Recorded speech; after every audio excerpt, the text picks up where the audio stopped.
Muito bem, vamos dar início então ao nosso encontro de estudos para o Livro dos Espíritos dessa noite. Hoje é dia 16 de novembro de 2015, são 19 horas e 48 minutos, 25 graus na cidade de Jaú, 25 com cara de 30, né? Estamos transmitindo esse encontro de estudos a respeito do referido livro, diretamente da Associação Jauense de Estudos Espíritas, localizada na cidade de Jaú, estado de São Paulo, Brasil. Estamos estudando do Livro dos Espíritos, do livro 3, As Leis Morais, no seu capítulo 6º, Lei de Destruição. E nós vamos dar início no item 5, Crueldade. Antes de nós iniciarmos o nosso estudo dessa noite, como eu havia prometido para algumas pessoas, eu gostaria, se todos concordarem, de ler aqui uma mensagem que eu recebi do Stephen Jobs. Quem mandou foi o Rafael Leonelli, nosso companheiro de estudos aqui, e eu achei bastante interessante. Intitula-se Últimas Palavras de Steve Jobs. Steve Jobs é o criador da Apple, né? Todo mundo sabe, né? Achei bastante interessante, porque ele faz uma comparação do sucesso financeiro dele com a saúde. Ele morreu bastante debilitado fisicamente. Eu não sei qual era o problema físico dele, mas devia ser um problema bastante grave, porque ele ficou debilitado, bastante magro. Não sei se vocês se lembram. Ele diz assim, palavras dele, abre aspas, eu alcancei o pináculo do sucesso no mundo dos negócios. É o mais alto grau que alguém pode alcançar. E é verdadeiro isso mesmo, né? Nos olhos dos outros, minha vida é uma personificação do sucesso. Porém, além do trabalho, tenho pouca alegria. No final, a riqueza é apenas um fato da vida que eu estou acostumado. Neste momento, deitado na cama, doente, e lembrando toda a minha vida, eu percebo que todos os reconhecimentos e a riqueza que tive, muito orgulho em ter, empalideceu e tornou-se insignificante diante da minha morte eminente. Olha que interessante, né? O que a gente sempre fala, né? Que em qualquer circunstância da vida, a vida sempre tem um propósito, que é o de ensinar, né? Este nosso irmão certamente deve ter aprendido muito com esses momentos que ele teve de doença, né? Ele diz assim, na escuridão, eu olho para as luzes verdes da vida, apoiando máquinas e ouço os sons de zumbidos mecânicos. Deve estar se referindo às máquinas que ficam monitorando, né, a vida da pessoa. Posso sentir o sopro de Deus da morte se aproximando. E acho que aqui a pessoa deve ter traduzido de forma errada. É do Deus da morte, não de Deus da morte. Posso sentir o sopro do Deus da morte. Esse Deus aqui está em letra maiúscula, devia ser letra minúscula, né? Ele quis dizer aqui, de outra maneira, que ele poderia sentir a morte ou o final da vida dele se aproximar. Agora eu sei, quando nós acumulamos riqueza suficiente para a nossa vida, devemos buscar outras questões que não estão relacionadas com a riqueza. Deve ser algo que é mais importante. Talvez relacionamentos, talvez a arte, talvez um sonho de juventude. Prosseguir sem parar em busca de riqueza apenas transformará uma pessoa em um ser torcido igual a mim. Olha a riqueza, né, da experiência dessa pessoa, né? Deus nos deu os sentidos para sentirmos o amor nos corações de todos. Deus nos deu os sentidos para sentirmos o amor nos corações de todos, não as ilusões provocadas pela riqueza. A riqueza que eu ganhei na minha vida, não posso trazer comigo. O que posso levar são só as recordações precipitadas pelo amor. Essas são as verdadeiras riquezas que irão segui-lo, acompanhá-lo, dando-lhe força e luz para continuar. O amor pode viajar 1000 milhas. A vida não tem limites. Vá para onde você quer ir. Chegue à altura que você deseja alcançar. Tudo está no seu coração e em suas mãos. Qual é a cama mais cara do mundo? Resposta dele mesmo: a cama de um doente. Você pode empregar alguém para dirigir o carro para você, fazer dinheiro para você, mas você não pode ter alguém para suportar a doença para você. Coisas materiais perdidas podem ser encontradas, mas a coisa que nunca pode ser encontrada quando é perdida: a vida. Quer dizer, ele como encarnado estava falando da sua experiência, mas como desencarnado deve ter visto que se equivocou redondamente. Como é que é? Você vai fazer desencarnação de mais de 50 anos para colocar tudo isso que ele falou em prática. Mas certamente ele desencarnou com uma riqueza extraordinária. Quando uma pessoa vai para a sala de cirurgia, ela percebe que existe um livro que ele ainda tem que terminar de ler. Entre aspas, o livro da vida saudável. A riqueza propicia, não sei se é o caso dele, mas pelo que ele está falando, muito provavelmente, a riqueza propicia a livre escolha das mais diversas paixões e do uso das mais diversas substâncias, à vontade, quanto a pessoa queira. Não é? O que ele quiser.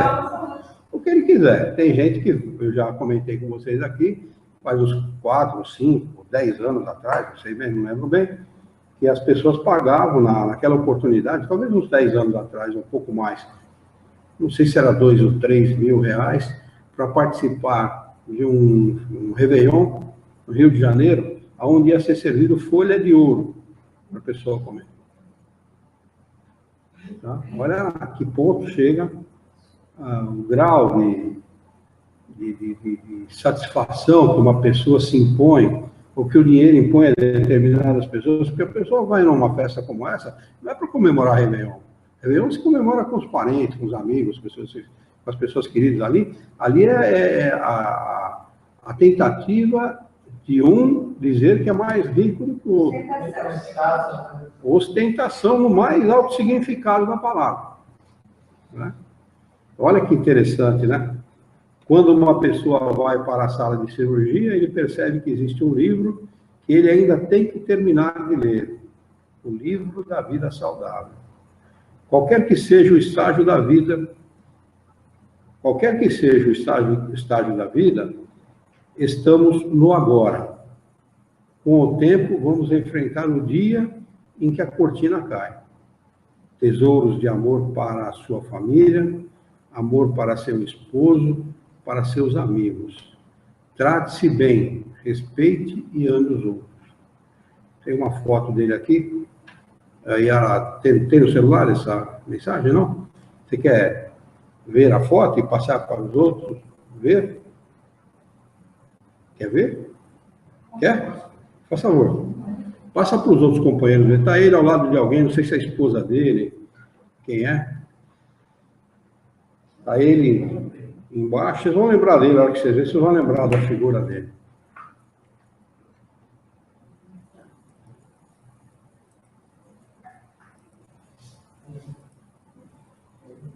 Lembram-se dele? Ele dava opinião do que ele acreditava, ou de religião, ou filosofia, alguma coisa? Não lembro, eu não conheço nada da vida do Steve Jobs.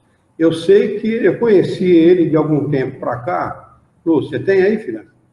Tem. Eu conheci ele de algum tempo para cá, por causa do lançamento do iPhone, do iPod. E ele lançou, um tempo atrás, aquele...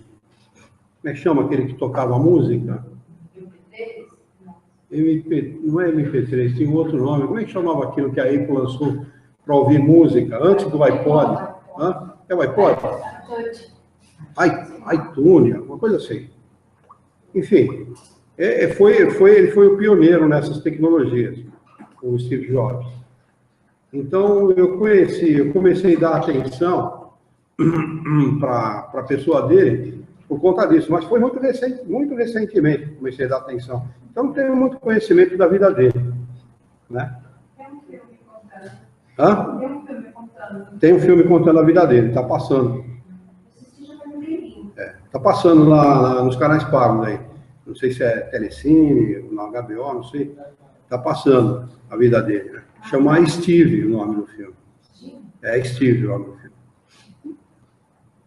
E eu comecei a dar atenção para ele por conta disso, mas depois, quando ele adoeceu, foi no lançamento de um iPhone, não sei se é o iPhone 4, ou no 3, ou no 4, ou no 4... Acho que tinha 4, tem 4A, uma coisa assim, não tem? No 4A, né? Não sei se foi no 4 ou no 4A, que ele não foi ele que fez o lançamento, se eu não me engano, foi uma outra pessoa por conta da doença já. Mas ele é um cara de um sucesso, e começou assim na garagem da casa dele. De um sucesso extraordinário. E aí, uma turminha dele na garagem. É, na garagem da casa. É uma pessoa de uma inteligência extraordinária. Uma coisa abaixo do custo para ter mais... Popularizar, vulgarizar o uso do computador. Sim. Esse foi o propósito dele, isso eu sei. Ele queria fazer uma coisa desse tipo. Aliás, ele que lança, acho que o primeiro computador portátil. Se eu não me engano, é a Apple que lança o primeiro computador portátil que você usar em casa. É ele que lança, há muito tempo atrás. Ele é um cara que vem nessa, né, desenvolvendo tecnologias e tal. Deve ser um cara de uma inteligência... Ou fez curso em planetas por aí, ou vem de algum planeta para encarnar aqui e trazer essa tecnologia para nós. Mas a experiência dele, em relação ao espírito, é riquíssima.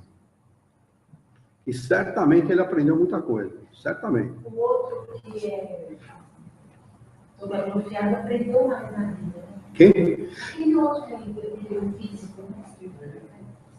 A Stephen Hawking. Esse aprendeu mais, né?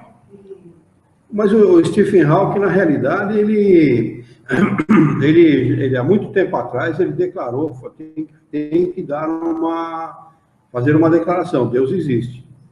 Um cara que me parece que está na contramão, em termos de existência, na contramão no sentido de estar fazendo uma outra experiência completamente diferente desse, e foi um cara que desenvolveu uma tecnologia que todo mundo usa, é o antigo dono da Microsoft. Né? Ele faz palestra para jovens, doou, acho que todo o dinheiro dele, doou a Microsoft, uma coisa assim. O cara tem uma fortuna extraordinária também, né? Uma fortuna fabulosa também. Faz muita palestra, faz muita... vai nas faculdades e tal, quer dizer, completamente diferente da experiência desse aqui, me parece. Vamos lá. O item 5 intitula-se Crueldade. A questão é de número 752. E a pergunta de Kardec aos espíritos superiores é a seguinte: podemos ligar o sentimento de crueldade ao instinto de destruição? Resposta: é o próprio instinto de destruição no que ele tem de pior. Porque se a destruição é, às vezes, necessária, a crueldade jamais o é. Ela é sempre a consequência de uma natureza má. Então, pela resposta dos espíritos, a gente pode dizer que todo ser humano cruel é um espírito atrasado, de uma natureza má. Um espírito imperfeito, com certeza, absoluta. Né? A gente pode generalizar, né? Generalização é cruel, mas é verdade. Toda pessoa cruel é um espírito de natureza má, consequentemente imperfeito. Aliás, no meu tempo de criança, tinha um vizinho que o gatinho nascia e afogava no balde. E é gozado que os psicólogos e os psiquiatras dizem que quem tem esse tipo de tendência, de criança, tem tendência a ser um psicopata. Tem tendência a ser um psicopata, a ser um homicida. Quando é criança, desde criança. O estilo da minha mãe Pior ainda, hein? Pior ainda. Pior ainda. Quando eu fui amarrar meu bode. Não, isso de criança. Cresceram um pouquinho, os dois se queimaram quase o corpo inteiro. Olha a lei da gente. Quando a pessoa é cruel, ele sofre às vezes de causa e consequência, com certeza, né? Brincadeiras à parte, Paiara, que a gente brinca o tempo inteiro, não vou reparar. Mas brincadeiras à parte, causa e consequência. Questão de número 753. Por que motivo a crueldade é o caráter dominante dos povos primitivos? Entre os povos primitivos, a resposta dos espíritos superiores é a seguinte: entre os povos primitivos, como os chamas, a matéria sobrepuja o espírito. Eles se entregam aos instintos animais. E como não têm outras necessidades além das corpóreas, cuidam apenas da sua conservação pessoal. É isso que geralmente nos torna cruéis. Além disso, os povos de desenvolvimento imperfeito estão sob o domínio de espíritos igualmente imperfeitos, que lhes são simpáticos, até que povos mais adiantados venham destruir ou arrefecer essa influência.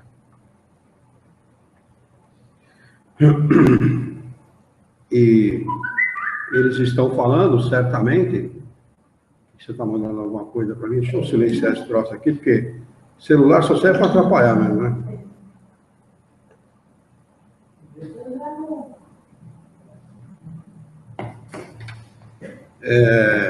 E eles estão falando aqui, não estão falando dos nossos índios, dos nossos selvagens, não, viu?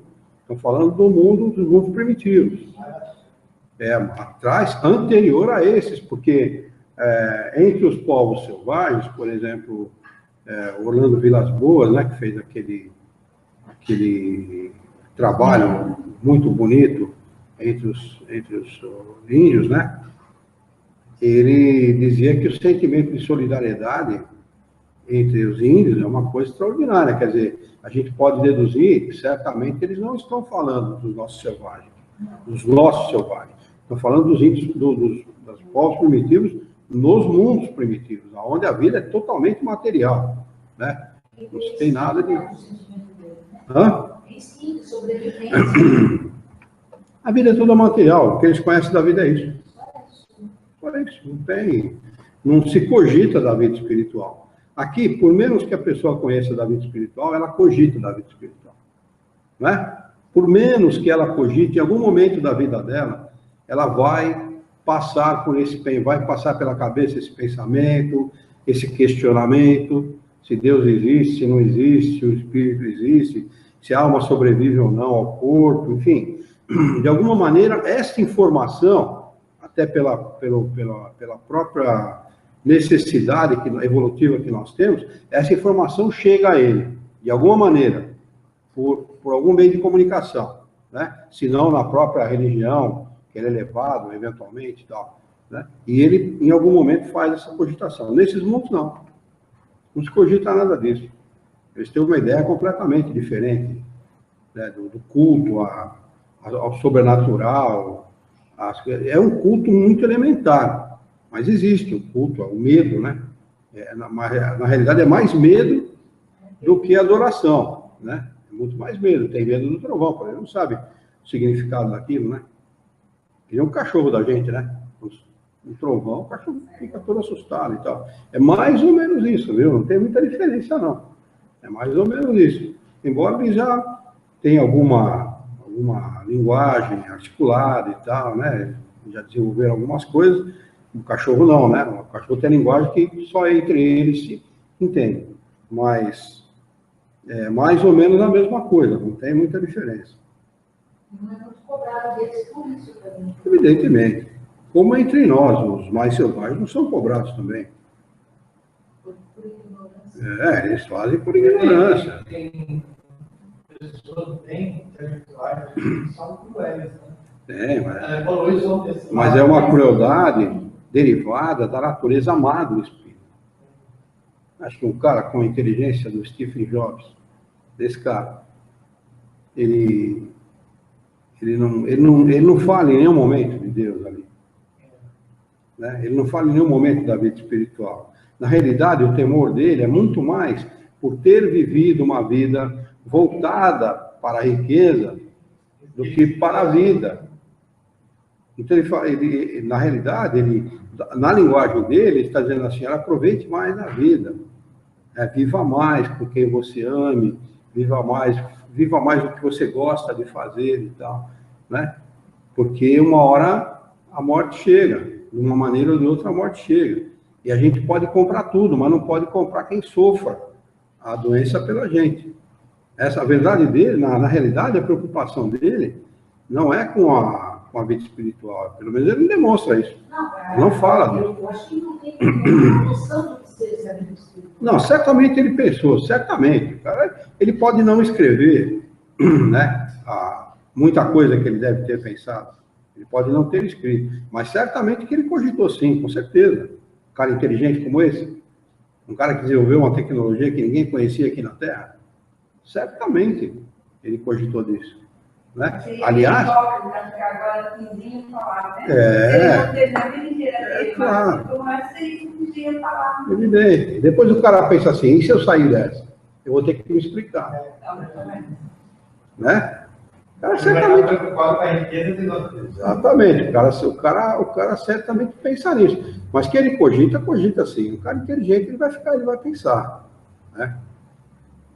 Por exemplo, no nosso país, a espiritualidade, a qualidade espiritual das pessoas é muito aguçada, né? De modo geral, aqui no nosso país. De modo geral.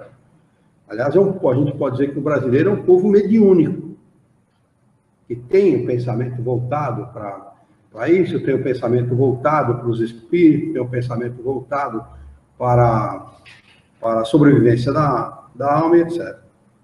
Como é que num país como esse, um sujeito da inteligência do Vinícius de Moraes diz que a vida é uma só? Ele fala na letra da música. A vida é uma só e eu só acredito que tem mais que uma, que teria mais que uma se Deus assinasse o documento e registrado em cartório. Deus.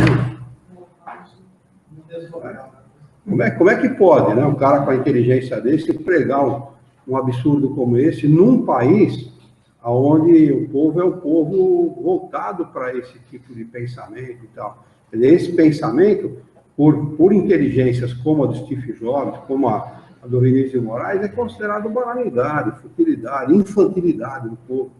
Entendeu? Muita gente, o socialista, o comunista, diz que a religião é o ópio do povo.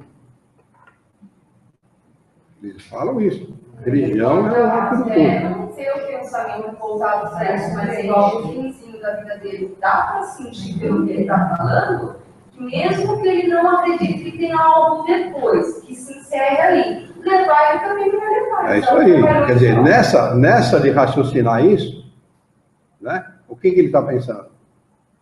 Eu tenho tudo e não tenho nada. Eu sou o quê, na realidade?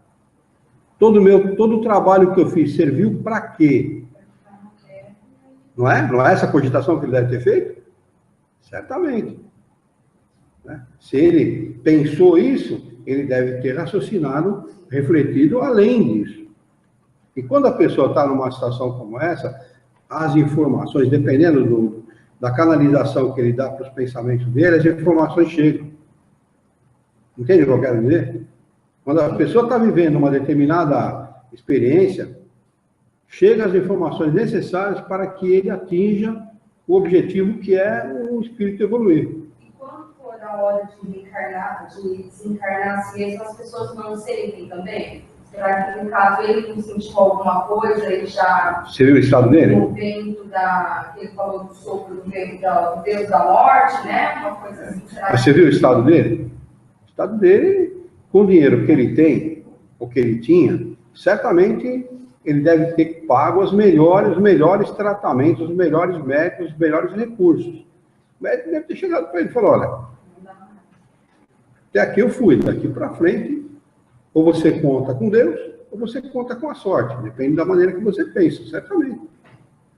Né? Porque tem médico que fala, viu? Eu conheço uma pessoa, inclusive teve aqui no aniversário da casa, o Jair Ruiz Martinez, não sei se você lembra dele, chegou a ver, ele fez uma pergunta para o seu Milton, o Jair, ele ficou num estado tal de obsessão, que ele foi no banco traseiro de um Fusca, de um Volkswagen, daqui até Brotas, levado pela irmã. Alguém recomendou um médico lá em Brotas.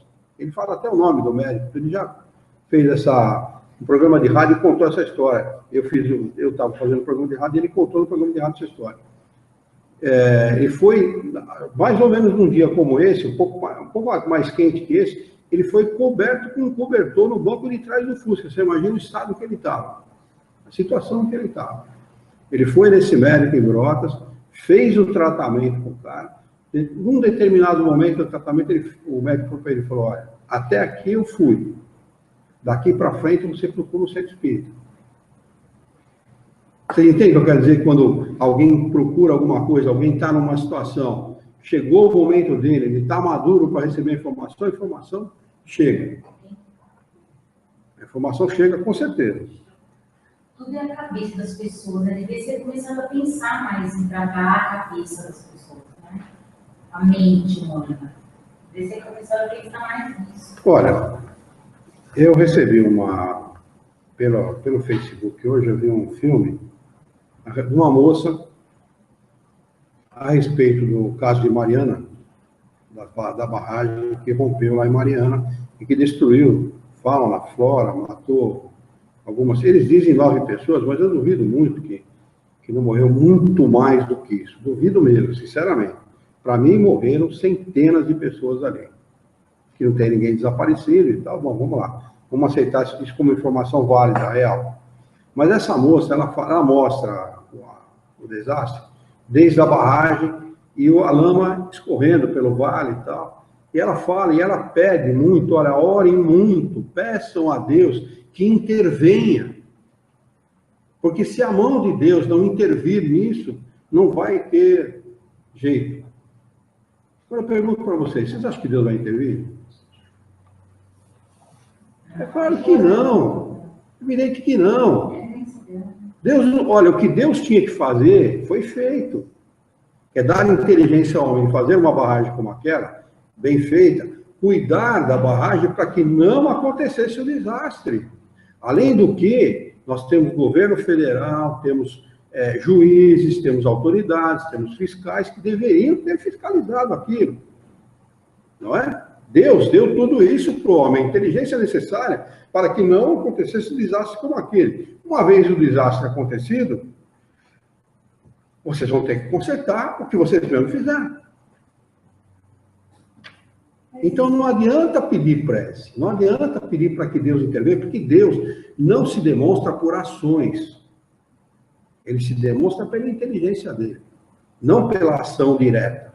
Deus não vai colocar a mão em nada, ele pode inspirar alguém, ou através dos seus mensageiros, através dos bons espíritos, dos espíritos guias das pessoas, alguém a soluções. Mas ele desfazer o que está feito, ou mudar o curso das coisas, isso não vai acontecer certamente.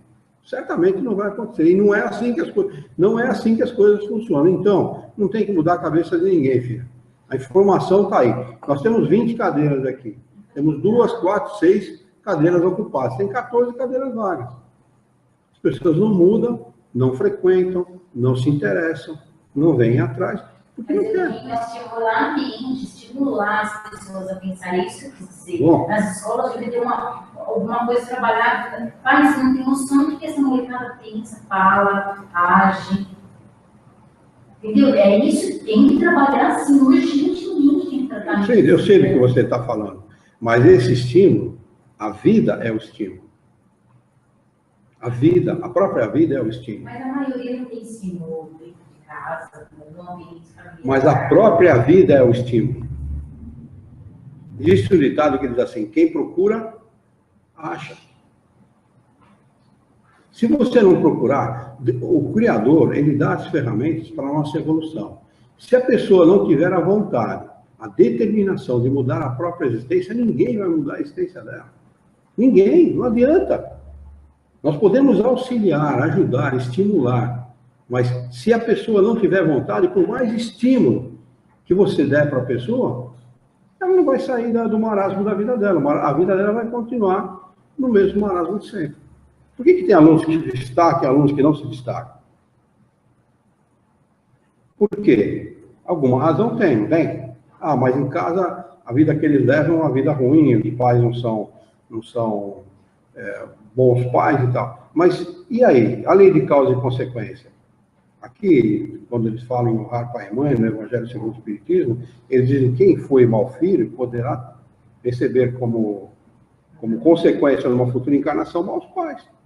Então, é contraditório quando eu falava das crianças do pai e as pessoas viravam para mim, mas eles só conhecem isso da vida. Então, a escola conheceu. Tá vendo meu ponto de vista? Você falou exatamente da forma que eu penso, só que você usou um outro exemplo agora. Então, tem que tratar a mente simples. É verdade. As porcarias são porcarias. Mas eu não discordo disso.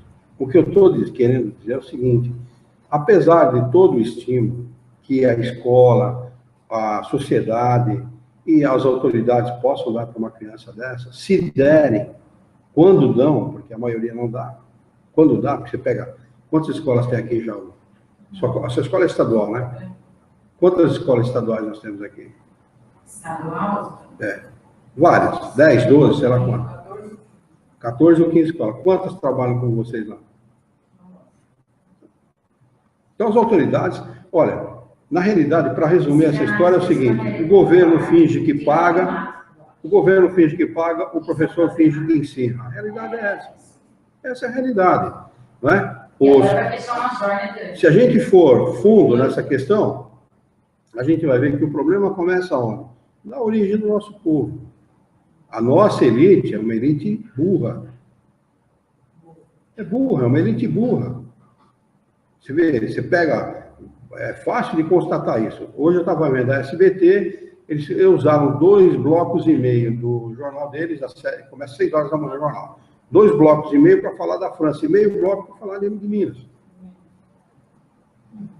E as pessoas daqui tá certo. Tá certo, tem que ser isso. Para a elite brasileira tem que ser isso aí. Todo mundo pôs rápido de na até o filtro dessas coisas é modismo. Não coloquei, critiquei, mas o jogo na internet é viral. Agora, a hora que eu vi o Cristo, eu não acreditei. Eu não acreditei. Eu achei Mas isso tem origem. Brasileiro é cidadão de segunda categoria, francês é de primeira categoria. Essa é a realidade. A realidade é essa. Solidariedade. Quem prestou uma solidariedade quando aqueles jovens do Rio Grande do Sul morreram na boate pelo fogo? Não, muitos países prestaram solidariedade. Não, o Facebook não colocou para colocar a bandeira do Brasil. Bom, naquela época eu não lembro de ter visto, mas, por exemplo, no desastre de Mariana, muitos países mandaram condolências e tal, se solidarizaram e tal. Mas isso é mais por uma questão diplomática que outra coisa, né? Mas, se você pegar a França, quanta gente conhece a França no mundo e quanta gente conhece o Brasil? Quantas pessoas conhecem o Brasil? Dá muito mais ibope colocar coisa a favor da França que Mariana, cidadezinha. No mesmo onde eu vi hoje, que o maior problema do Brasil é o Brasil. É isso mesmo. Vamos lá. É lá que o povo quer ver, né? É isso. Foi o que vem. Vamos lá. Na questão 754, a pergunta de Kardec aos espíritos superiores é a seguinte: a crueldade não decorre da falta de senso moral? Resposta dos espíritos: dizem que o senso moral não está desenvolvido, mas não que está ausente, porque ele existe, em princípio, em todos os homens. É esse senso moral que os transforma mais tarde em seres bons e humanos. Ele existe no selvagem como o princípio do aroma no botão de uma flor que ainda não se abriu. Olha, isso aqui explica, viu, Luciano? Uma parte é uma resposta também àquilo que você estava falando. Os espíritos encarnam num determinado planeta para desenvolver amadurecer o seu senso moral. E ele vai amadurecer o senso moral no convívio com os outros homens. Não tem como ser diferente. É no convívio. Por que aquelas crianças ficaram todas amigas? Bate na porta de casa, vem conversar com você, traz presentinho. Ô, dona Luciana e tal. Por quê? Por que isso? Porque você demonstrou amizade, demonstrou ser amigo e tal. Por que eles não gostam da outra pessoa que coordenava lá o trabalho? Porque é exatamente o inverso. Então é assim, o convívio com você foi uma experiência diferente para eles do que foi o convívio com a outra pessoa. E é assim que se muda. É dessa maneira que se muda as pessoas. Se muda o jovenzinho que está começando na escola. É dessa maneira que se muda. Não tem outra forma. O estímulo não vem da imposição de uma matéria, do conhecimento, vem do convívio, do bom exemplo. É daí que vem o estímulo. E é assim que tem que ser. Deixa eu ver. Ele diz aqui que, em essência, né, em princípio, o senso moral existe em todos os espíritos. Só que o progresso está para ser feito. É uma flor, né? Ele diz aqui, é uma flor, um aroma, no botão de uma flor que ainda não se abriu. Mas ele está lá. Ele existe lá, ele precisa ser desenvolvido. Esse contato... Aí que entra o estímulo. Esse contato dos espíritos mais atrasados com os espíritos mais adiantados, que causam todos esses problemas que nós temos nesse mundo, né, tem essa razão de ser, tem esse propósito. Né? Agora, o que você vê uma França fazer? Como é que a França retalhou o que aconteceu lá em Paris? Foi lá e bombardeou os caras. Quer dizer, um povo extremamente desenvolvido, né, de primeiro mundo, que não, pela sua ação, que não demonstrou ser de primeiro mundo. O fato é esse. Ah, mas você queria que fosse lá e beijasse os caras? Não, mas comece a mudar a política externa. Não é isso? Comece a mudar a política externa, porque esses países se locupletam vendendo armas, munição, material de guerra, tudo aquilo que se aplica numa guerra no local ou numa guerra entre cidades, entre países, são vendidos pela França, pela Alemanha, pela Inglaterra, pelos Estados Unidos, por esses países. Eles alimentam e retroalimentam a guerra, alimentam e retroalimentam o ódio. Acaba desabando de alguma maneira. Causa e consequência. Dizem, eles estão reclamando que esses caras, esses fanáticos, né? Esses religiosos fanáticos que estão promovendo esses atos terroristas no mundo inteiro, eles têm dinheiro. E 500 ou bilhões de dólares? 500 milhões de dólares. Não, é bilhões mesmo. E esse dinheiro vem do petróleo. Quem é que se miscui na política do petróleo no mundo inteiro? Quem é que fomenta essa política a favor deles? Estados Unidos da América do Norte. Protegido e apoiado por quem? França, Inglaterra, Espanha, Alemanha. Eles é que dão o apoio necessário a esse país a fazer o que ele faz. Tanto que nem a ONU eles obedecem. Aí, essas pessoas que têm os filhos mortos, doentes mortos, mulheres mortas, lugares totalmente dizimados. Olha o que eles fizeram no Iraque, eles acabaram com o Iraque. Não sou a favor de Saddam Hussein, nem nada disso não. Né? Mas quem criou Saddam Hussein, quem criou o Bin Laden, foram os Estados Unidos da América do Norte. Aí, o ódio se volta contra essas pessoas vão lá, ao invés de mudar a política, se reunirem e mudarem a política, vão fazer política de guerra, de violência contra essas pessoas. E eles vão esperar o quê? Uma desse bombardeando os caras? Mais retaliação ainda. Porque o grande problema do terrorismo é que é um exército invisível. Quando o exército está fardado com as cores do país deles, todo mundo vê. Agora, esses caras estão dentro das casas deles, eles são cidadãos franceses, são cidadãos germânicos, são cidadãos norte-americanos, são cidadãos ingleses, que estão dentro de casa, aguardando uma ordem de lá. Ó, faça tal coisa, eles vão e fazem. É acreditado quando ninguém espera, né? Como é que é? Quando ninguém espera. Quando ninguém espera, é claro. É impossível prever. É Não. Essa invisibilidade é que garante o sucesso da ação deles. Eles são, na realidade...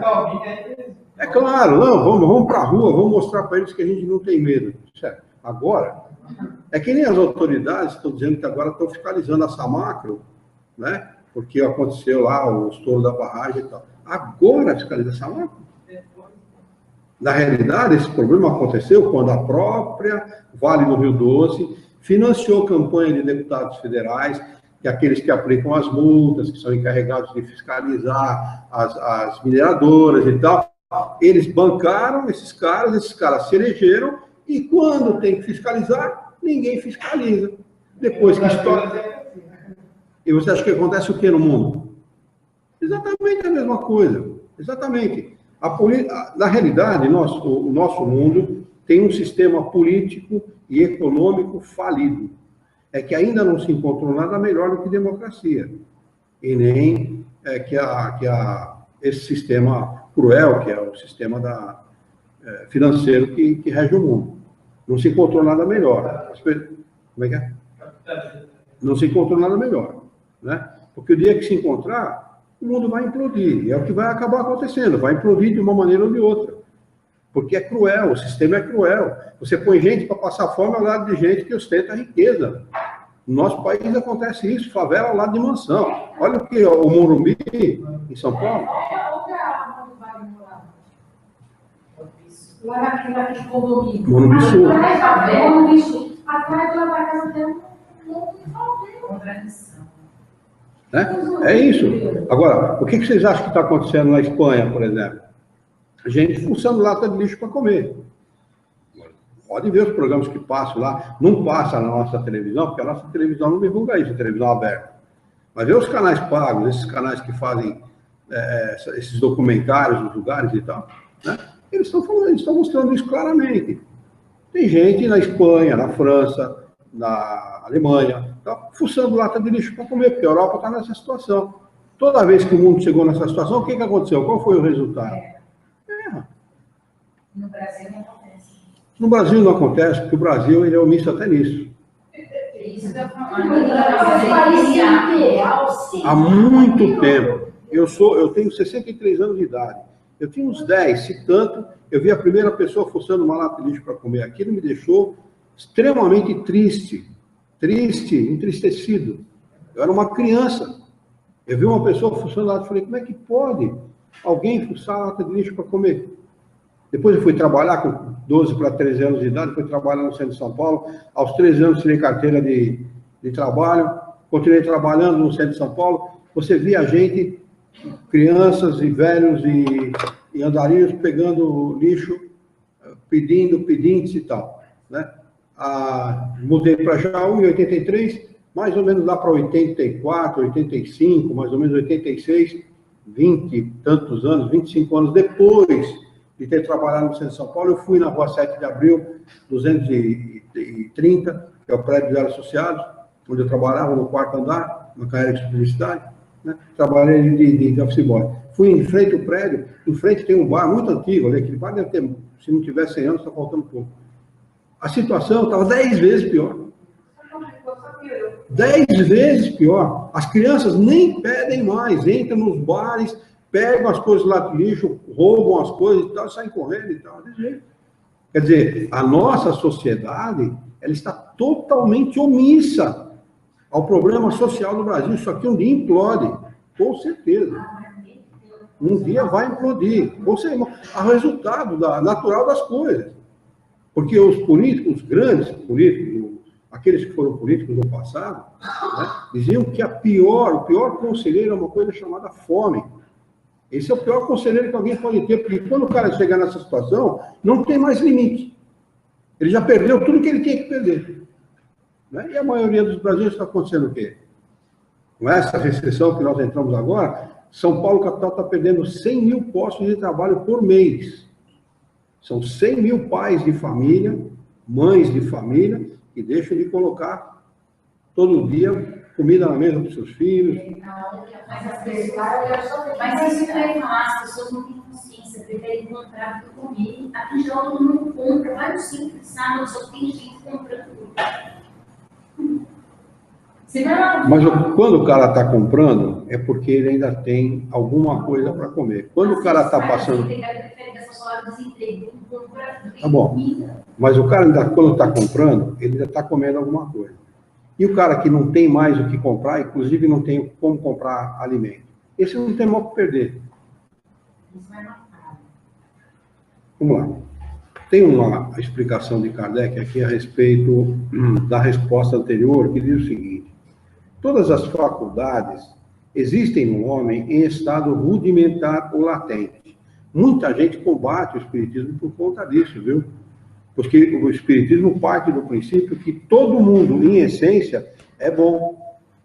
As outras religiões, não. Não compreende. As outras religiões, não.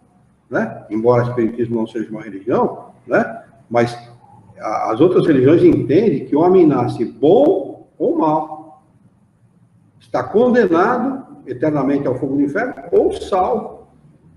Né? E o espiritismo, como ele é evolucionista, ele sabe que todo mundo, em essência, é bom, porque todo mundo tem as faculdades em estado latente dentro de si.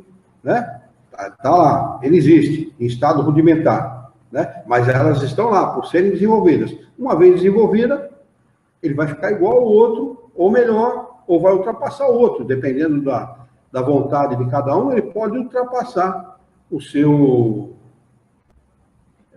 igual, né? Ele diz assim: e se desenvolve segundo as circunstâncias mais ou menos favoráveis, viu, Luciana? Preste atenção nessa explicação. Está vendo como é o desenvolvimento do homem? Não cabe a Deus o desenvolvimento do espírito. Não cabe a Deus. Cabe às circunstâncias, e quem promove as circunstâncias? Quem é que promove as circunstâncias? As autoridades, que são eleitas pelo povo. Eles é que promovem as circunstâncias, ou seja, se um aluno tem escola, ele desenvolve a sua inteligência. Se ele não tem, isso vai ficar por ser desenvolvido em outra possibilidade, pode ser uma outra encarnação. Enquanto isso, essa inteligência rudimentar vai pensar e agir de conformidade com a capacidade dele. E é isso que nós estamos sofrendo como resultado da omissão da sociedade brasileira em relação às nossas crianças, que no meu tempo eram crianças, hoje são velhos, né? E que no seu tempo eram crianças, já estão na sua idade, e essas que estão chegando, que não têm oportunidade, vão ter muito menos oportunidade por conta de tudo aquilo que roubaram o governo do Estado brasileiro, né? Porque não se tem oportunidade. Então, o desenvolvimento dessas faculdades, ela se desenvolve segundo as circunstâncias mais ou menos favoráveis. É preciso criar essas circunstâncias, é preciso criar as situações para que haja desenvolvimento. Olha lá, o desenvolvimento excessivo de umas impede ou neutraliza o de outras. O que ele quer dizer isso? Quando se desenvolve muito a inteligência, fica em débito com a moralidade. E se você desenvolve muito a moralidade, o espírito fica em débito com a inteligência, com a intelectualidade. Nenhum nem outro é bom. Nenhum, tem que haver um equilíbrio. A superexcitação dos instintos materiais asfixia, por assim dizer, o senso moral, como o desenvolvimento deste arrefece pouco a pouco as faculdades puramente animais. Interessante isso, né? A explicação de Kardec mata a pau. É muito boa, muito profunda, e realmente explica como se dá o desenvolvimento do espírito.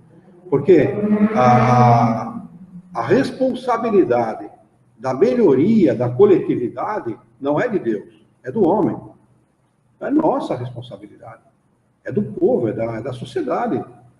Nós estamos cometendo uma atrocidade contra as nossas crianças, contra os nossos velhos. Né? Contra aqueles que têm menos poder, menos capacidade, menos recursos. Nós estamos cometendo um crime, a verdade é essa é a realidade. E vamos pagar caro. Mas vão privilegiar mais para a educação do que outros. Seria outro. Determinação. Determinação. Não é só a Coreia, pega Cuba. Mas eles são muito mais desenvolvidos do que os americanos. Bate dos americanos. Você sabe como é que começou essa história? A Coreia faz parte daqueles países chamados tigres asiáticos. Não é isso? Essa história começou há mais ou menos uns 50, 60 anos atrás, o governo obrigando todas as crianças de período integral na escola. É isso. A criança chega às 7 horas da manhã na escola, sai às 7 horas da noite. E se o pai não levasse para a escola e não provasse que tinha um motivo forte para isso, ele ia para a cadeia. Não é que nem aqui, que cada um faz o que quer em troca do salário, como é que chama aquele abono? Como é que chama o abono lá por conta das crianças que estão estudando? Bolsa Família. Mas o povo tem que fazer mais filho para ganhar mais. Entendeu? Tem gente que está tendo filho para que possa aumentar o Bolsa Família. Eu acho que até comentei uma vez que estava na internet que a mulher precisava de mais um para inteirar a parcela da televisão. Só com bolsa, na internet, lá. Né? Então, Fala valorização dos profissionais. Mas ganha uma mixaria. mas redondamente, viu? Uma mixaria. R$32 mensais uma vez com o professor. Nem por isso. Nem por isso deixa de ser. Os tigres asiáticos, eles levaram 50 anos para mudar o país. Hoje eles são exportadores de tecnologia, né? Exportam tecnologia, né?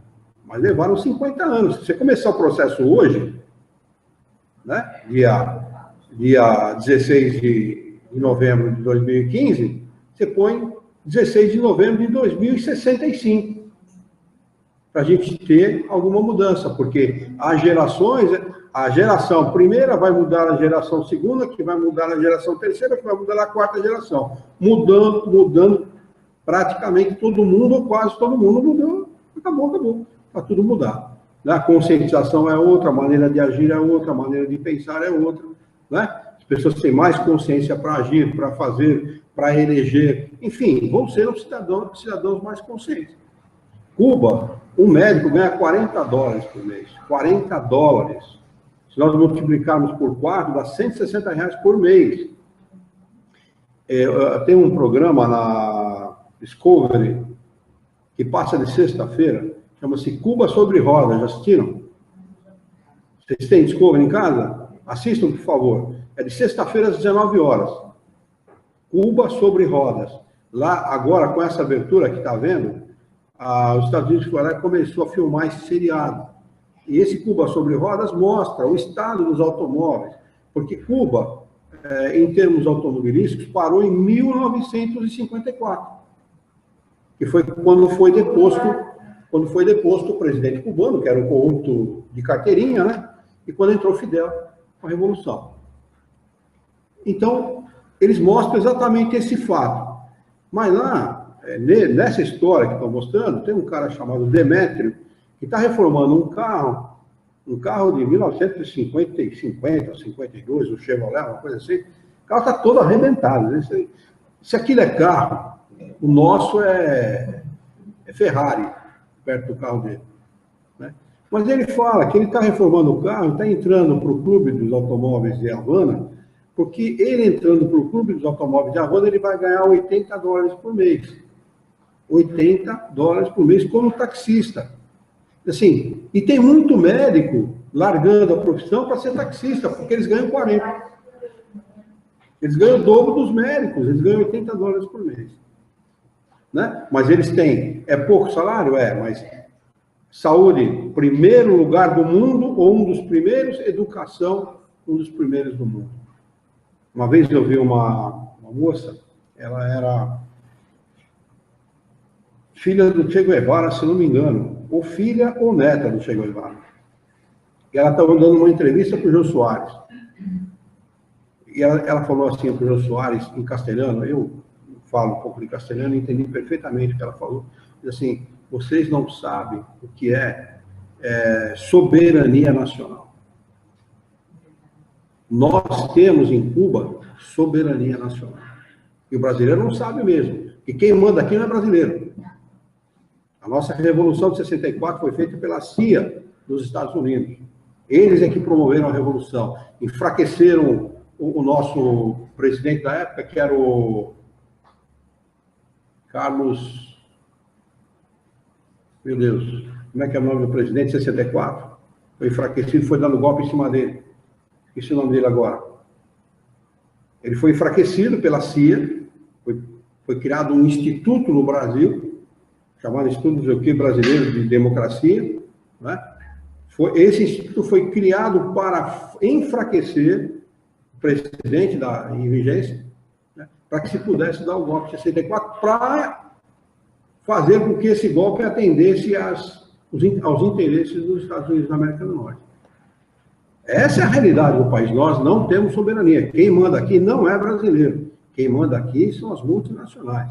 Eles é que mandam aqui, eles é que fazem o que fazem. E o que não querem também. Fazem o que querem e o que não querem também. Então, vamos lá, nosso papo está muito político hoje, né? É bom, né? Hã? É bom. É verdade. João Goulart. João Goulart, isso mesmo. João Goulart. Eu falei Carlos, né? É que eu estou com o Carlos Prestes na cabeça. O Carlos Prestes era o presidente não sei o que, do comunismo lá no... Luiz Carlos Prestes. Vamos lá, 755. Questão. Como se explica que nas civilizações mais adiantadas existam criaturas, às vezes, tão cruéis como selvagens? Resposta. Da mesma maneira que numa árvore carregada de bons frutos existem os temporãos. Eles são, se quiseres, selvagens que só têm da civilização a aparência. Quando a gente vê uma pessoa muito inteligente cometendo barbárie, a gente não entende, mas é isso. Eles estão encarnados nesse mundo, entre pessoas mais esclarecidas, têm inteligência, porque para vir do mundo primitivo para cá, ou do mundo onde ele cometeu atrocidades, ele tinha que ter inteligência para vir nesse mundo, ou para ser promovido para um mundo melhor, chega aqui, comete as atrocidades, e a gente acha que o cara está condenado para o fogo do inferno. Não, simplesmente ele é um espírito atrasado, ele não tem a evolução necessária, não é? Ele é extemporâneo, ele não faz parte da nossa sociedade, ele não faz parte da sociedade que vive de uma maneira mais civilizada. A realidade é essa. Lobos extraviados em meio de cordeiros. Essa frase realmente define bem. Os espíritos de uma ordem inferior, muito atrasados, podem encarnar-se entre homens adiantados com a esperança, viu, Lu? Isso aqui também responde aqui o que você está perguntando. Com a esperança de também se adiantarem. Esse é o propósito. A gente não entende assim, a gente fica com raiva. 2 garotos de 17 anos mataram um comerciante em São Paulo, numa universidade de São Paulo. Ele era dono da cantina da universidade. Saiu com uma moto que interessa muito para os bandidos, porque era muito rápida, para fuga. E os garotos estavam esperando ele sair, estavam fazendo campana mesmo para roubar a moto dele. Estavam esperando ele sair para roubar a moto. 2 garotos de 17 anos. A gente fala garoto, mas era bem mais alto do que eu. Garoto de quase 2 metros de altura. O homem saiu, apontaram a arma para ele, não sei se ele reagiu a alguma coisa, deram um tiro, pegou na axila, embaixo da axila, transfixou o tórax dele, furou o pulmão, o coração, enfim, matou o homem. 2 garotos de 17 anos. Vão ficar aí 3, 4 meses, 5 meses, se ficarem, estão na rua novamente para matar outra pessoa. Mas são espíritos assim, são espíritos atrasados, que vêm conviver no nosso meio, exatamente com esse propósito, com a esperança de se adiantar. Convivência, então, é o essencial. O bom exemplo, não dá para discriminar um espírito desse. Olha, a discriminação é sempre cruel, porque a discriminação faz parte do preconceito. E o preconceito só é alimentado por espíritos ignorantes. Tá? Jamais a gente deve discriminar quem quer que seja, em qualquer situação que seja. Mas a lei tem que ser pesada, tem que punir a altura. Isso não acontece no nosso país.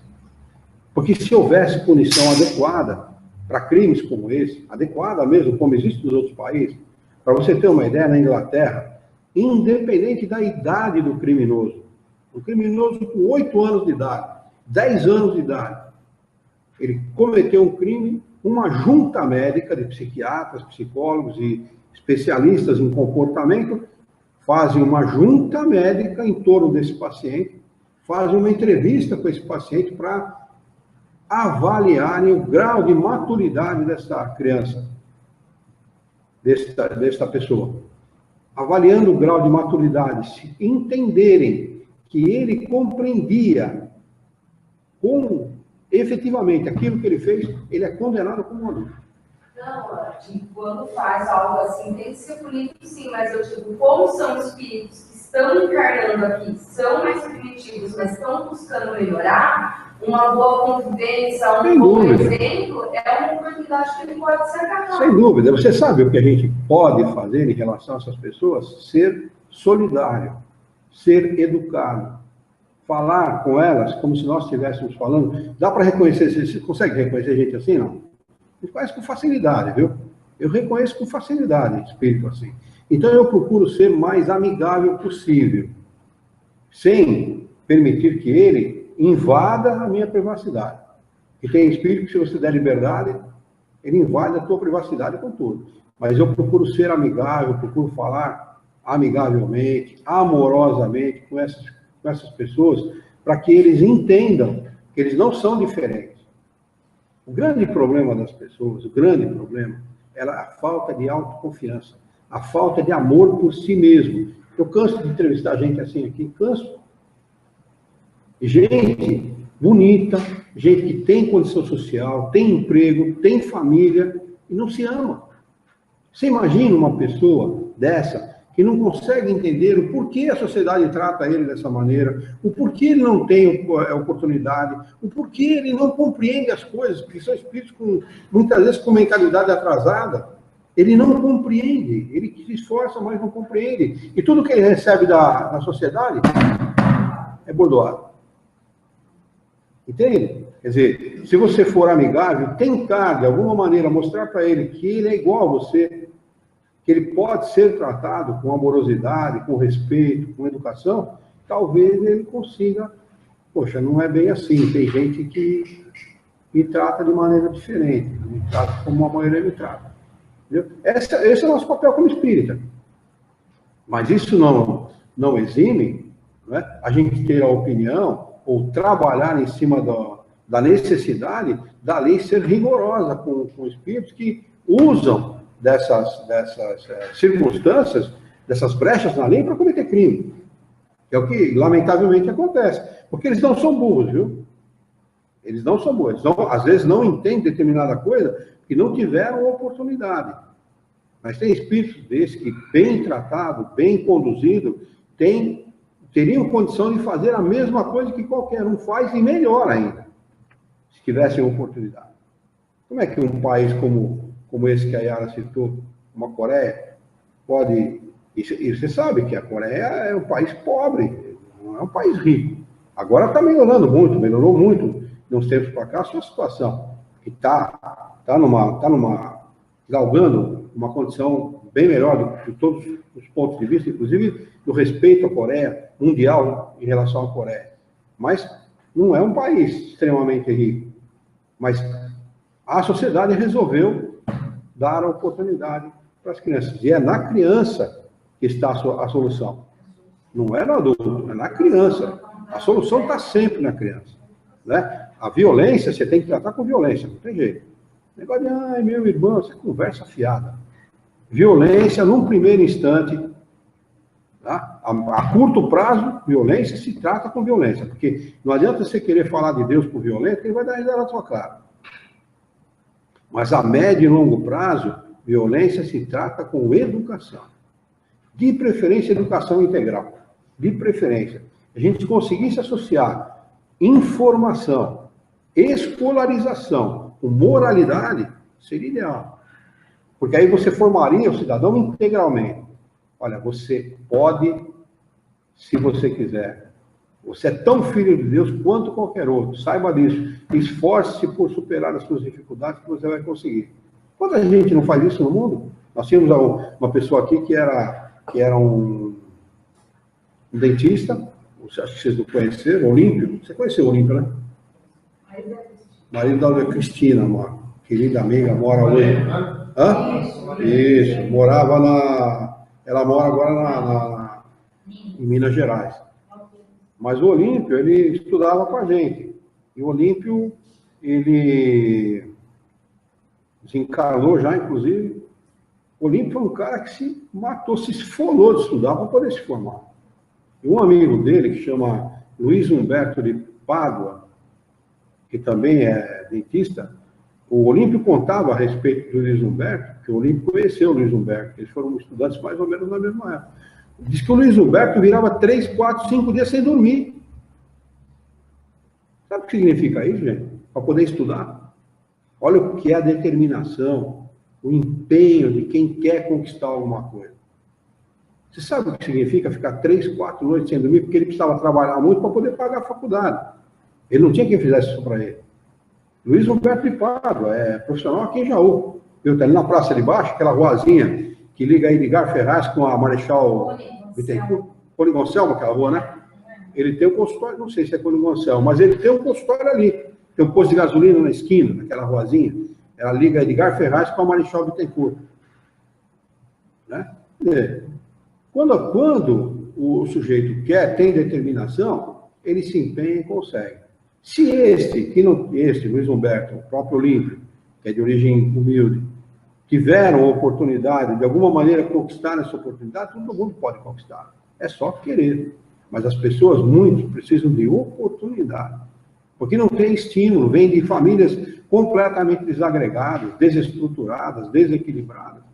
Né? Precisavam ter essa oportunidade. Nós, como sociedade, não estamos fazendo isso. Infelizmente, a sociedade brasileira ainda vai precisar trabalhar muito, nós vamos ter que encarnar muitas vezes para fazer esse trabalho. Esse trabalho está por ser feito. Está por ser feito. Nossas crianças estão relegadas a 15º plano. Primeiro vem corrupção, segundo corrupção, terceiro corrupção, quarto corrupção, quinto corrupção, né? O acomodismo de cada um, a comodidade de cada um, depois vem lá a criança, lá em 15º lugar, mais ou menos por lá. Né? Porque as nossas escolas estão falidas, o nosso método de ensino é um método, lamentavelmente, que mal aplicado, portanto, ele não alcança os seus objetivos, e as nossas crianças ficam por aí, querendo ser, como é que eles falam? Disciplina, tal, esses nominhos que se usa aí para dizer que eles são o bambambam do bairro deles, eles é que mandam no tráfico de droga. Eles desejam, eles almejam isso, porque é o que eles conhecem da vida. É o que eles conhecem. Pô, disciplina é respeitado, eu quero ser respeitado. Né? No meu tempo, meu pai dizia assim, estude, porque quem tem o nome doutor na frente do nome é alguém na vida, quem não tem, não é.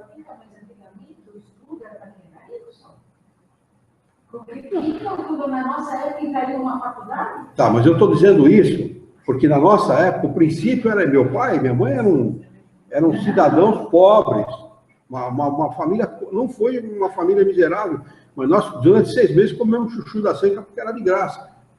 Quer dizer, a nossa condição era uma condição precária. E nem por isso meu pai e minha mãe indicavam os caminhos equivocados da vida. Mas o que essas crianças conhecem? A maioria delas. E nós estamos falando de bairros, se a gente for comparar com favela em São Paulo, são bairros de luxo, viu? Maria Luísa IV, tá? É bairro de luxo, viu? Para ser bem sincero, uma bola de neve. Os pais tiveram educação, os avós, os avós tiveram educação. É um círculo vicioso. E nós estamos permitindo que esse círculo se perpetue. Círculo vicioso.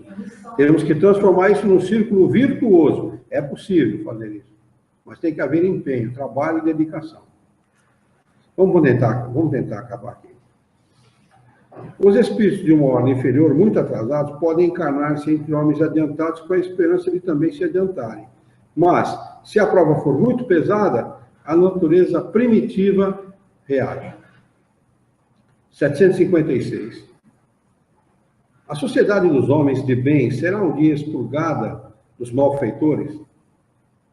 Kardec está perguntando aqui se um dia todos esses vão ser mandados embora definitivamente, só vai sobrar os bons, não é? Não é isso que ele está falando? Expurgo, né? Resposta dos espíritos. Preste atenção nessa resposta. A humanidade progride. Ninguém vai ser expurgado de lugar nenhum. Esses homens dominados pelo instinto do mal que se encontram deslocados entre os homens de bem, desaparecerão pouco a pouco como grão. O mau grão é separado do bom quando joirado, quando escolhido. Se insistirem no mal, vão ter oportunidade. Convivem no bem, convivem no bem, convivem no bem, convivem no bem. Não aproveitou a oportunidade, vai chegar um momento que vai ter que encarnar num planeta à altura dele. Na realidade, não é expurgo, é oportunidade. Né? Porque o expurgo que dá a ideia. Não, eu sou melhorzinho, você é piorzinho. Tchau. Até criaram aí o Vale dos Espíritas, já existe, sabia? Já existe, criaram o Vale dos Espíritas agora. A novidade é essa agora, Vale dos Espíritas. Esses que estão os espíritos desencarnando mal, tem que se valem. Mas renascerão em outro invólucro. Então, com mais experiência, compreenderão melhor o bem e o mal. Então, não é expurgo, é evolução, é oportunidade. Tens um exemplo nas plantas e nos animais que o homem aprendeu como aperfeiçoar, desenvolvendo-lhe qualidades novas. Pois bem, é só depois de muitas gerações que o aperfeiçoamento se torna completo. Essa é a imagem das diversas existências do homem. Não é diferente. E não tem como ser diferente. É isso mesmo. No nosso planeta, encarnar é oportunidade. A gente também já foi aquele que matou, que roubou, que enganou, que corrompeu, que violentou. Nós já fomos esse tipo de espírito. Se não somos hoje, é porque a nossa consciência já madura já não permite mais esse tipo de ação. A gente vê isso pelo instinto que a gente tem muitas vezes. Né? Às vezes o instinto que a gente tem, o primeiro instinto que a gente tem, a primeira ideia é realmente de reagir com violência. É natural. Vou marcar aqui, 16/11/2015, no item 6, duelo. Hoje eu fui tramitar cadastro lá no Senador Vicente, que é uma escola estadual que tem em Cachoeira. Acho que é uma escola que atende 13 classes de manhã e 13 classes no período da tarde. Eu coloquei atordoado. De novo, que português, não dá para dizer que é uma escola. Acho que das 13 salas, 2 salas a professora estava com os alunos sentados numerados. 2 não tinha professora, os outros estavam todos numerados. Mas a gente bater boca com a professora, Luiz. Acho que quando chega gente de fora, eles querem chamar mais atenção, né? Então, a professora pedia licença, falar. Pedia licença, não tem controle. Que coisa, não? Assim, que ó, coisa, né? uns pequenininhos, calanguinhos desse tamanho, confundinho já. O que se tornou a escola no Brasil? E olha, e não é questão de dinheiro, viu? Não é questão social nem questão financeira. É falta de disciplina. Só isso, nada mais. Sem disciplina, ninguém é nada. E um pouco é o comodismo também, porque quando aparece alguma coisa, tipo uma cobrancinha mais ou uma exigência, eles reclamam, porque eles já estão habituados a isso. Então, é que se perdeu uma coisa chamada disciplina. Eu estive na escola, no meu tempo de escola, disciplina era uma coisa exigida. Os pais iam na escola e pediam para os professores ajudarem na educação do aluno. Pediam. É diferente, porque, olha, a escola não tem obrigação de educar. A escola, o que ela dá é escolarização. Né? Como é que um pai pode desejar que o seu filho seja educado por um professor que está com ele por 4 horas, quando quem está com ele por 24 é o pai e a mãe? Quem tem a obrigação da educação é o pai e a mãe, que estão com ele em tempo integral. Ele relegar isso para a escola, isso é perverso. E a escola não tem essa obrigação. A escola escolariza, dá escolaridade. Quem tem que dar educação é o pai e a mãe. E o pai e a mãe hoje em dia, a Luciana, quando eu trabalhava lá naquele projeto, o pai foi para pegá-lo, foi para bater, de agredir mesmo, uma professora. Só não fez porque a professora é tida como boa de briga. Professora de natação lá é tida como boa de briga. O cara, quando soube que era ela, o cara afinou. Eu não conheço ela, sei quem vai ver que ela tinha alguém por trás dela, vai saber. Né? Mas imagine, um pai ir numa escola para agredir o professor, O ideal não seria chamar o professor e falar, professor, o que aconteceu? Né? Por que aconteceu, fulano chegou em casa falando isso, aquilo e tal? Ah, não, seu filho foi ríspido, foi áspero, foi mal educado, né? E ele, em casa, dá o corretivo necessário. Agradecer o professor, fazer o aluno, o filho, pedir desculpa para o professor e, em casa, dar o corretivo necessário. Esse seria o ideal. Né? Porque aí o professor estaria ajudando a ele a educar o próprio filho. Então, isso está tudo invertido. E a criança, como não é boba nem nada, ela se aproveita das circunstâncias. Só isso. Ela não é tonta, ela tira proveito das circunstâncias do jeito que ela acha melhor. Agora, o mais interessante nessa situação toda é que no meio disso tudo tem alunos que querem aproveitar. Isso é o mais interessante. Tem aluno que briga com o outro, porque o outro faz bagunça. Pô, fica quieto que eu quero aproveitar. Se você não quer aproveitar, eu já ouvi isso. Quer dizer, não é geral. Existem famílias que ainda pensam em disciplina, que ainda ensinam disciplina, respeito ao professor. Ainda existem famílias assim, que certamente foram educadas pelas suas famílias, esses pais foram educados pelos seus pais dessa maneira. Aí que as escolas estão fazendo uma classe só de aluno, que acontece, os outros ficam de lado. Aí que eu falo, tem que tratar a mente dessas crianças. Porque até quando eles vão continuar desse jeito de pensar. E tem aluno com 16, 17 anos, não quer nada vida. Olha, filha, solucionar isso só tem um jeito. Esses alunos que estão nesse caminho... É a maioria. Tá, esses alunos que estão nesse caminho, para mim, na minha opinião, modesta opinião, porque eu não sou da área, minha opinião é uma opinião muito superficial, com pouco conhecimento. Mas pelo conhecimento de vida que eu tenho, esses alunos, muito pouco ou quase nada se pode fazer por eles. Na minha opinião. Tá? Aluno com 14, 13, 14, 15 anos que estão nesse caminho, que entra na aula quando quer, xinga professor, agride professor, já está usando essas coisas por aí, essas coisas erradas. Esses não tem mais. O que precisava começar é uma escola completamente diferente. Completamente diferente. Em modos completamente diferentes. O aluno ser obrigado a entrar às 7 horas da manhã na escola e sair às 7 da noite. Pegar essa criança com 3, 4, 5 anos de idade, no máximo. 5 no máximo, já é tarde. Hoje em dia, para a inteligência de hoje, 4 anos seria ideal, na minha opinião. Pega esse aluno em tempo integral na escola, ele fica em tempo integral na escola, ele toma café da manhã, almoça, café da tarde, janta, e banho tomado, e vai para casa nessa condição. Que a maioria não tem isso em casa. E isso para o governo sairia de graça, em termos de consequências que essas crianças, esses futuros adultos, trarão para o país, despesa que eles vão dar por conta de violência, de má conduta, de roubo, enfim, que eles vão dar de consequência por conta de serem como são, isso seria gratuito para o país, seria de graça, em termos de custo. Mas começar com um grupo assim, um grupo, o país inteiro, começar um processo desse jeito. Quem já está, deixa ficar. Quem não está, cria-se uma escola, as crianças vão entrar naquela escola às 7 da manhã, sair às 7 da noite, o pai não levou, não tem desculpa, cadeia. Você não levou o seu filho, você não tem desculpa, você vai para a cadeia. Vai para a cadeia mesmo, põe na cadeia. Tem que mudar tudo, na minha opinião. Na minha opinião. Como é que você conserta a violência? Não tem como, Luciano. O violento não entende a outra linguagem que não seja da violência. Não tem como. Um aluno que agride professor, ele não agride pai e mãe? Com certeza. Foram 15 anos de contratar. São 2 anos que eu estou nesse modelo, que é o integral, são 9 horas e meia por dia. 9 horas e meia com o aluno? Sim, todo mundo junto. Almoço junto, tudo. Eu vou falar uma coisa. Semana passada, né, comecei na quinta-feira, retrasado, foram 7 noites, cada noite uma sala com muitos pais.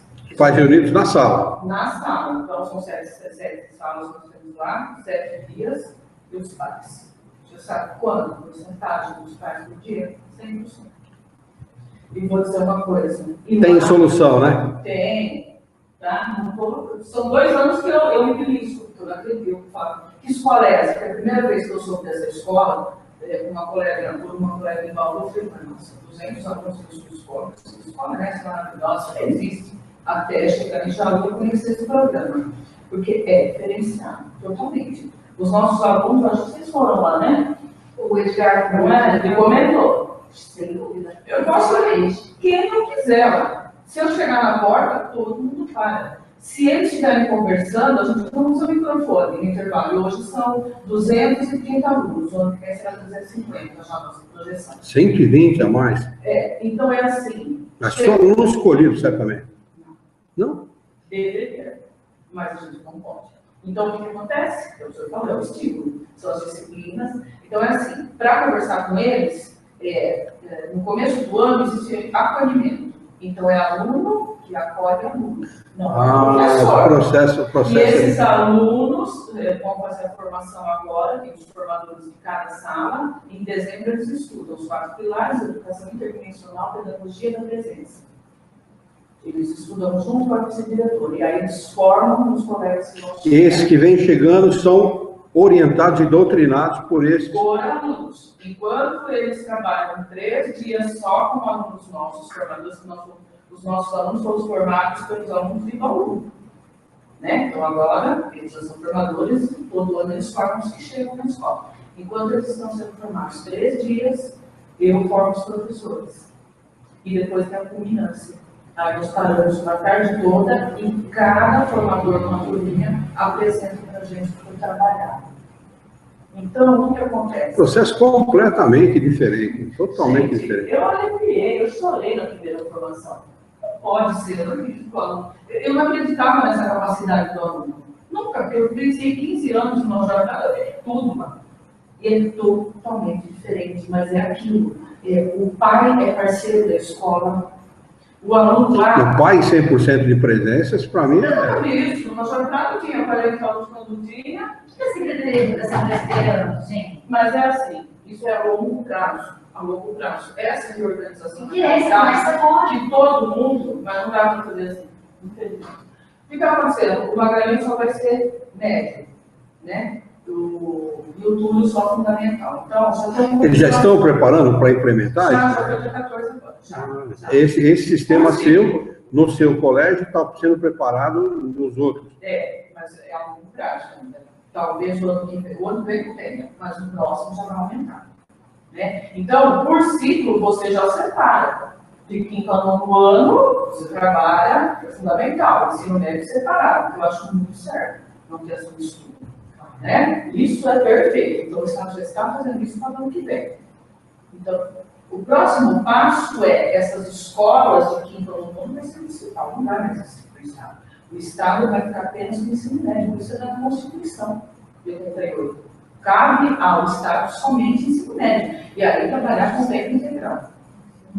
Né? E a prefeitura automaticamente vai se adequar. Então, essa, assim, a longo prazo está acontecendo. Eu acho, assim, importante que está acontecendo. Já foi das competências, porque quando eu iniciei esse programa, eram 169 escolas. Hoje, são 257. Beleza. Então, a tendência é aumentar. Claro que não dá para fazer assim.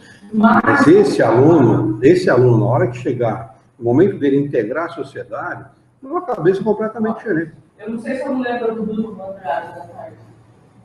Não. Era um menino que ele entrava no meio-dia no jornal dos 15, você tem uma vida no caderno. De nada. Nada, ele não escreveu nada. O ano inteiro. O ano inteiro. 2, 3 anos. Estudava no Major Prado. Ele estava comigo. Está com você no colégio lá. A menor nota dele é 9. 10 e 9. E em exatas, um raciocínio. Mas é assim, nós temos aula de projeto de vida, onde vamos falar, extravasar, é esse momento. Tem solução, filha. Tem solução. Tá? É preparação acadêmica, sábado de manhã nós somos na USP aqui em Chalé. Então, nós mostramos, nós damos todas essas oportunidades. A gente prepara, são 3 palavrinhas: é o plano solidário e competente. É o jovem protagonista. E eles sabem tudo isso, eles têm na ponta da língua. Você começa a conversar, você vai. Acabou. Ninguém, você vai falar junto. Acabou. Não tem grito, são 2 anos, não tem uma ocorrência.